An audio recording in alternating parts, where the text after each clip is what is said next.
How tough is it to play man against a team that has as many talented receivers as they have?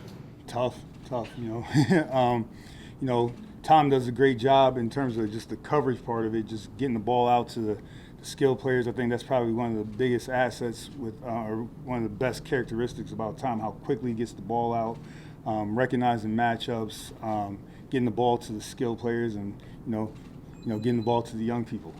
He does a good job of that. So it's tough, and they do a lot of good stuff with their scheme in terms of getting guys free and open. Whether it's picks, rubs, or just concepts, whether they bunch them up or stack them up. So forcing communication. So anytime you play man coverage and you're dealing with a team that's in condensed splits, it forces us to communicate. And it's not like they're just stationary out there and just lined up five across, and you're like, okay, I got this guy. He's going to run this. They're usually bunched up somehow, some way. So that makes it hard.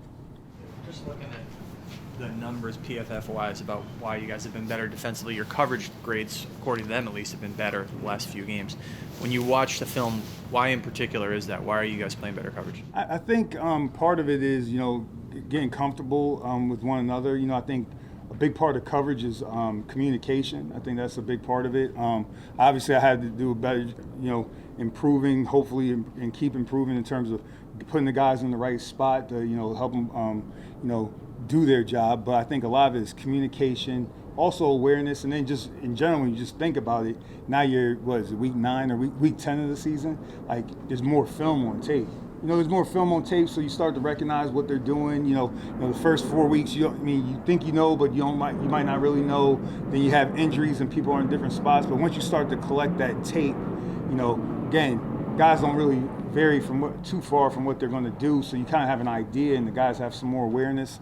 I think in the zone coverage part of it, I think a big part of it is just, and you could even see when you watch Tampa's defense, like in zone, if you get your depth, you've taken away the deep routes, so you can anticipate breaking up for the lower routes. And I think understanding that, and getting that's a big part of it as well. How's Aaron Robinson progress now that he's finally got some practice and some game snaps under his belt? It's been good. I mean, mentally, Mike and Jerome, those guys do a great job of working with him when he was injured.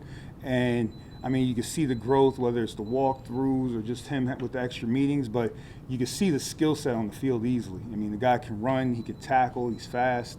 Runs fast, same thing. He got quickness, and he's smart. So, you're starting to see that. And, again, he had to get comfortable. It's hard. Your first game, you're going against the best offense in the league the first 4 years. I mean, the last 4 years of this NFL season. So, it's hard, But I think he's getting more and more comfortable, and, again, that whole idea of getting comfortable with each other, once you insert another piece in there, okay, everybody's got to figure that out too. So he's fitting in pretty good. How much do you rely on last year's tape when you're going back and you're saying, okay, this is kind of what we need to do to be successful against? You were very successful in the first half, and it seemed like, Tom kind of figured it out kind of there. Tom's going to figure it out. Tom's going to figure it out. I mean, you look back at the tape to try to, have a reference point because, again, most of their offense is the same offense. They were the only team in the league to come back with all 22 starters. So I'm not saying everybody. There's some different pieces, but so you look back to have a reference point there. But each game is so different, and Tom's probably treating it. Tom, BA, Leftwich, they're all treating it as this is a different game. But you do look back to see, okay, what worked, what didn't work. Maybe incorporate some of that in the game plan, or okay, what would they be anticipating? Because I assume for them, they're like, okay, they played us okay. They won the game, but they played us okay. All right, what are they going to pull from this game plan? Is it drastically different from what they've been doing for the last 9 games? So there's definitely a point where you look back at it. I don't know if you rely on it completely because everything's a different game, but each week is different. But you definitely look back on it. Because you said he figures it out, right? Do you have to sort of keep mixing it up even in game more against him than you would against other quarterbacks, or do you have to be careful not to do too much again? Well, you look back, Mahomes, who's a young player, Carr, who's relatively young, but they're good players. They're elite players at their position. You got to mix it up on those guys. It's just Tom's been around for so long. He's seen everything. Every change up, every spin of the safeties, whatever you're doing, the front change ups, it's just I assume at a higher level because of just experience. No different than, whether it's coaching. You at a higher level, you have more experience, you're at a higher level in terms of deciphering and being able to figure out what teams will do, adjust. But I mean, he makes it hard because he's pretty much seen everything. He's seen everything. So. Adoree Jackson, has he been showing you in the last few games what you expected of him coming into the season, and why has he been showing that now? I think this. I've always thought Adoree, his energy is always great. I think he's a confident player. I think he has an outstanding skill set, and you could definitely see like the last, whatever you want to call it, the last month, like. This guy's playing at a pretty good level in terms of whether it's man coverage, zone coverage. His tackling's improving. I think part of it, and again, I say this to all the players, they gotta make a decision. When you get better, you gotta make a decision. Like, okay, I'm gonna get better at this. And so, again, whether it's in the coaching or guys talking to him, but ultimately it comes down to him making the decision. I'm gonna get better at this, and that's when you got a good group of guys. When guys realize that when you start to see the improvement, there's been a point where they're like, I'm gonna get this fixed. I'm gonna play better doing this, and he's definitely done that for us. Hey, Pat, you've been around a lot of good defensive players. I mean, and you've seen JPP in the last 5 years play with a mitten on one hand that's missing fingers, and a ton of injuries. I mean, are you surprised he's still going strong? No, I mean, the crossover tape, you see it, the skill set, I mean, it's elite. There's not too many human beings walking around this plane that could do what he does, and then do it when he's got injuries. I mean, I don't know exactly what's going on with him, but like, in terms of like whether it's the shoulder, whatever, I mean, you read his stuff or see it on ESPN or whatever, but like, I mean, he's a different human being. He's just different. And, I'm not surprised because he's a good player. He's an elite level player. And, I'm happy for him. I just, hope on Monday that, it doesn't go too well. Was part of you hoping that the Bucs would beat the Washington football team handily, that Brady would have a 5-touchdown game so that he wouldn't be coming off 2 straight losses at home on a Monday night? Listen, I'm just telling you, I mean, again, I've around him for 7 years. Every week is different for him. And, I mean, I don't know anybody that's more competitive, more serious about the game. And on top of that, he's a great person. I mean, if they won by 20 touchdowns or they lost by, it doesn't matter. He's playing the New York Giants on Monday night. That's where his focus is, and it's laser focus. I mean, to a level again, if you had the chance to be around them, it's laser focus.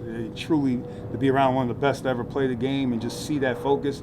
I mean, I remember practicing against him. It just makes you have to raise your level as a coach because he'll take advantage of, like if you don't have it fixed, he's going to take advantage of it. So, I mean, I don't think it would play into it at all, really. It wouldn't play, not with him at all. I don't think so. Did you have to change the way you verbally call the plays when you went from talking into Blake's helmet to talking into Crowder's helmet? No, because in practice we practice it with everybody, so they get used to it.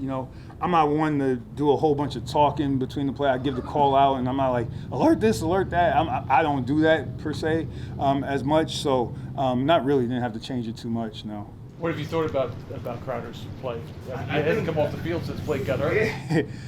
I've had a lot of faith in Tay, and I would say Blake pointed it out first last year before I even saw it. He said, I remember Blake came up to me one day, he said, I like this dude. It was after the Rams game, he said, I like this dude. And I've been around Blake in different tandems with backers. And it's not knocking anybody else, but he said, I like this guy.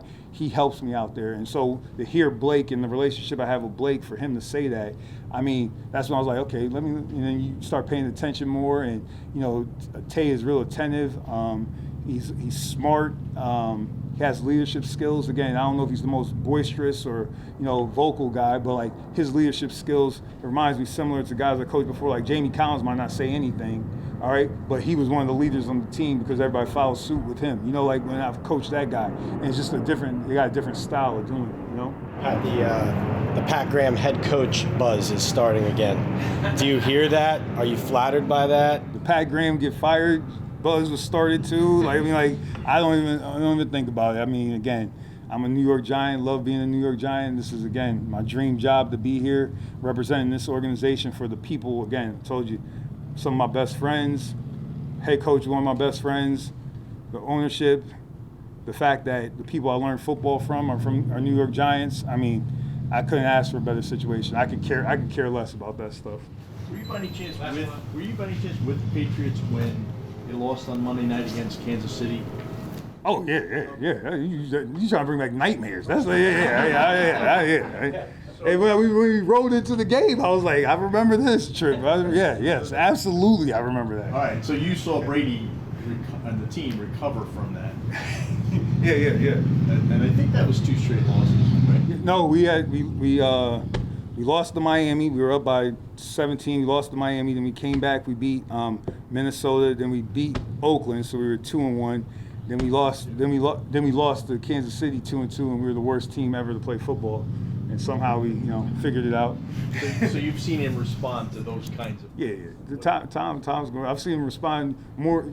Again, give you insight in practice. I've been on the other hand of it in practice when he might have gone like 27 for 28 in practice and let you know about it, and that you didn't even come close to touching the ball, and the only incompletion was a drop. So yeah, Tom, you don't have to worry about that. Laser focus. He'd like to let you know about it. He lets you know by, he just walks off the field. I mean, he just lets you know by 27 to 28. I mean, that lets you know. I mean, I don't know. Again, Tom's a great person, great competitor, great leader. I mean, consider myself lucky to have been around a guy like that, to learn football from him. Because again, whether it's directly or not, you're learning ball from him because you're witnessing one of the best to ever do it. And it's a privilege. It's a privilege to compete against him. To be honest with you, I mean, it's a privilege to compete against him. One day, my grandkids, when he gets inducted to the Hall of Fame, I'm like, yeah, I coached against that guy. Coached with them, and it's cool. It's cool. It's Tom Brady.